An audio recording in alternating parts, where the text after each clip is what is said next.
ternyata kalau kita menginginkan sesuatu, alur untuk mendapatkannya itu kayak gitu teman-teman. Satu, percaya sama rencana Allah. Disebut dengan istikharah, minta pendapat Allah. Istikharah ini dalam konteks pembicaraan kita malam ini bukan sekedar ibadah sholat 2 rakaat.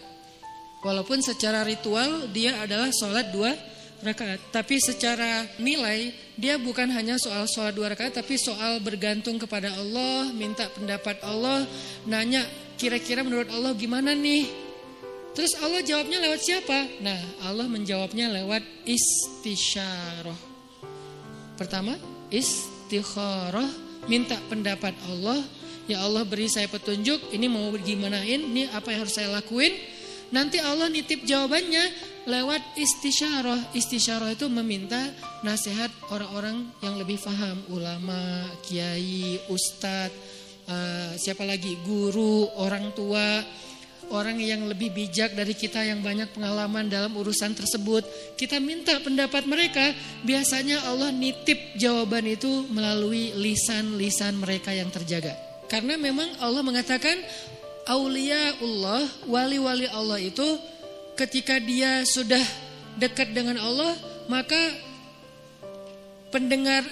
Allah menjadi pendengarannya, Allah menjadi penglihatannya. Maksudnya yang dia lihat itu sesuai dengan yang Allah inginkan. Yang dia dengar itu hanya yang Allah ridhoi. Yang dia ucapkan hanya yang Allah ridhoi. Artinya lisannya, telinganya, matanya udah terjaga. Selain pikiran dan hatinya pastinya terjaga. Nah, orang kayak gini tuh utusan Allah setelah Rasulullah SAW dalam wujud ulama, da'i, bukan dalam wujud Nabi dan Rasul. Karena tidak ada lagi Nabi setelah Rasulullah. Jadi kita kalau mau tahu Allah nitip pesan ke kita, cari tahunya ke ulama. Syekh, Allah nitip pesan gak ke saya? Gitu kalau bahasa santainya ya. Tapi kan gak mungkin kita ngomong gitu ya. Emang lu siapa? Syekh, maksudnya beri saya nasihat. Cuman itu terlalu resmi lah. Analoginya kita kayak nanya, ada pesan gak untuk saya dari Allah? Lewat siapa nanya pesan untuk saya dari Allah? Lewat orang solih yang lisannya terjaga. Biasanya Allah akan titipkan pesan lewat lisan mereka untuk kita. Ini namanya istisyarah, meminta isyarat. Isyarat itu bahasa Arab yang jadi bahasa Indonesia. Isyarah jadi isyarat. Isyarat itu artinya petunjuk. Jadi kalau ada yang ngasih isyarat berarti ngasih petunjuk. Itu arti sebenarnya dari isyarah. Jadi istisyarah meminta isyarat atau meminta nasihat yang sifatnya menunjukkan jalan mana yang baik yang harus kita jalanin. Karena Allah gak bicara langsung kepada kita dalam bahasa wahyu kecuali apa yang sudah diwahyukan di Al-Quran. Karena yang bicara langsung dengan wahyu itu kan hanya para nabi. Kita kan gak bisa langsung wahyu turun dari langit, saya baru dapat wahyu, gak bisa kan. Kadang-kadang kita kayak kegeeran gitu, saya baru dapat ilham, padahal bukan ilham gitu kan. Ilham dari siapa dulu nih? Bisa jadi ilham dari wasawisus syaitan. Siapa tahu ilham kita tentang komen, tentang caption, tentang postingan, tentang repost, broadcast, itu bukan dari Allah, dari setan, karena tidak terjaganya kita.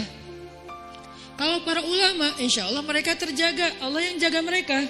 Sehingga insya Allah ilham mereka itu gak dari mana-mana.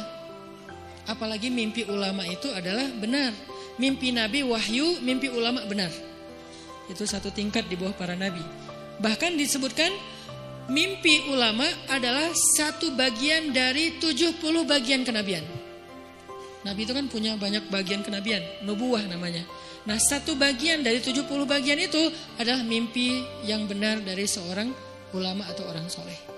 Sehingga saya merasa bahwa minta nasihat dan minta doa dari Habib Ali Zainal Abidin itu bagian dari isyarah. Setelah itu ini nggak harus berurutan ya, istikharah, isyarah itu nggak harus berurutan, bisa yang mana yang memungkinkan duluan. Akhirnya kemudian saya istikharah, minta Allah, ya Allah saya pengen ketemu Nabi. Pas umroh ternyata bisa ziarah Nabi di depan makam Nabi. Selain sholawatan, saya ngomong gitu semampu saya, walaupun sebetulnya malu gitu mau ketemu Nabi. Kenapa? Amalan kurang, sholawat kurang, ujuk-ujuk datang minta banyak request gitu kan, kayak ngerasa nggak pede. Tapi mau ke siapa lagi? Meminta nasihat dalam bahasa kayak apa ya, kayak orang lagi berkunjung gitu. Walaupun pastinya doanya kepada Allah. Jadi saya bukan berdoa kepada Nabi ya, berdoa kepada Allah. Cuman lagi ziarah tuh kayak ngomong gitu, Sebagaimana Nabi bicara dengan Khadijah ketika ziarah makam Khadijah. Ya Rasul, saya gimana ya?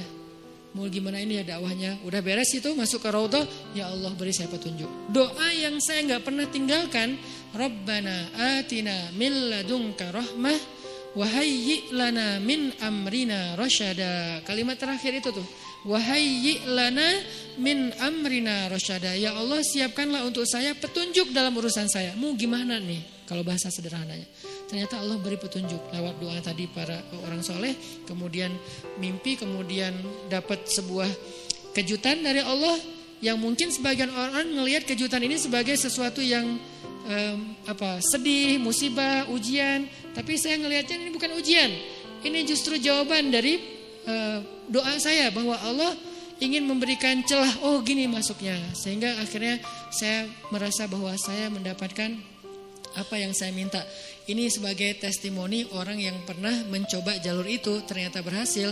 Maka coba deh dalam urusan kita. Gimana? Istikharah, istisyarah, istifta. Apa itu istifta? Istifta dari kata fatwa. Bahasa Arab kalau ada ista, alif sinta, itu artinya meminta. Apaan minta apa gitu. Ini kode gitu. Jadi kalau dalam grammar bahasa Arab ada alif sin ta, itu artinya meminta. Jadi kalau istisyarah meminta isyarah, istikharah meminta khiyarah, istifta meminta fatwa. Jadi minta fatwa. Minta fatwa itu mana? Halal haram, benar salah, hak batil, mana yang harus saya pilih. Nah, itu namanya istifta. Sehingga datangnya harus kepada ulama. Kalau istisyarah boleh ulama, boleh orang bijak, boleh orang tua, boleh orang soleh yang ahli ibadah gitu kan. Bisa jadi ahli ibadah itu teman kita sendiri atau siapapun yang kita kenal. Tapi kalau istifta harus ulama. Kalau di Indonesia ulama yang tergabung dalam sebuah organisasi yang resmi, majelis ulama. Itu yang masalah istifta. Dan yang keempat, ini yang paling penting, istiqomah. Apa arti istiqomah? Banyak orang mengartikan istiqomah itu terus menerus. Bukan, itu namanya dawam. Kalau kita sholat tahajud setiap malam selama setahun, namanya dawam dengan tahajud. Disebut orang yang qawwam. Kalau sekali doang, qaim. Kalau kita puasa setiap Senin Kamis selama bertahun-tahun, namanya dawam, berpuasa. Disebut dengan shawwam. Kalau sekali doang, shaim. Kalau cewek, shaimah. Nih, berarti so'imah ini puasa cowok, puasa cewek. So'imah. Kalau udah sering, sawwamah. Kalau qiyam, qaimah. Kalau udah sering, qawwamah. Itu dalam bahasa Arabnya. Nah, itu namanya dawam, terus-terusan, daimun gitu kan. Mereka selalu dawam. Tapi kalau istiqomah artinya bukan konsisten. Dawam itu kan konsisten. Kalau istiqomah itu komitmen. Apa bedanya? Kalau komitmen itu tetap on the track apapun yang terjadi. Itu namanya istiqomah. Gak mau keluar dari garisnya. Gak mau keluar dari fisabilillah. Gak mau keluar dari syariat. Dengan batasan syariat yang luas pastinya. Jangan sampai kita menuduh orang udah keluar dari batasan syariat. Padahal batasan kita sempit. Bisa jadi dia gak keluar. Cuman batasan kita yang sempit. Harusnya syariat itu luas. Keluasan syariat tergantung wawasan Islam kita. Ada yang mengatakan, itu gak boleh, padahal boleh. Kenapa dia bilang gak boleh? Karena mungkin dia baru tahu satu dalil.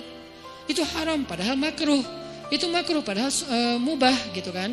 Nah intinya, kalau kita gak keluar dari batasan syariat, apapun kejadiannya, kita disebut orang-orang yang istiqomah. Komitmen dengan Islam. Kalau komitmen, Allah pasti bantu.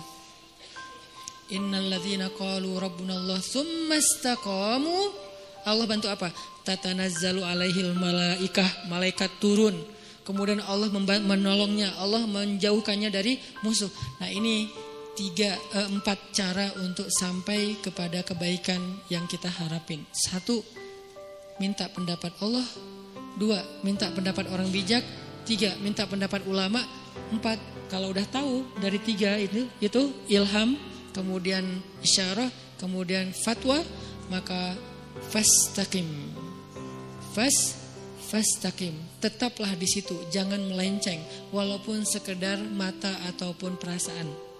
Apalagi sampai kaki kita melenceng. Walaupun sekedar mata aja Atau perasaan, Rabbana la tuzigh qulubana. Ya Allah, jangan biarkan hati kami tergelincir. Ya muqallibal qulub, tsabbit qulubana. Allahumma habbib ilainal iman. Jadi kita minta, kalau kayak gini insya Allah teman-teman gak usah khawatir. Bilang ke mereka, kata Allah, Allah takhafu, janganlah kalian takut karena Allah bersama dengan kalian.